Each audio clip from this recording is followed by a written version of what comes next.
یک شعری هسته بلوچی شعر سرکشین چون شعری پترې نات پاکیا ملامت بو مهربان گناهان اداری و پار مکه میاری میارو پناه گوشی میارداری کای پوجتا گو شب کشی تاری پو ستا و شب دیمپان زن ظاهره پاگان گوشی باید پنداری گوشیگان دارا باید پنداری گوشیگان دارا مزندل بی هیچ زوری کرم شهان بیا آکه بزن وقت بی اونری چه چیزی آکه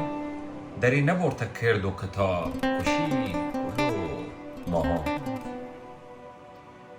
ادام سک جالبه گوشی لب و نادان و ناکسب و کلاتا یه داوین دانا و عقلمند که سر مقصد و راه گوشی تمکار وعدی چمرا پندگی تمکار وعدی چمرا پندگی انو واجه چاپلوسانی بدروگی شاهد و گواهان انو پرت دفتری درسی سر گوستان بچار زمی ونوارا ون پتگی بیگناهان ون پتگی بیگناهان چه کن کسا؟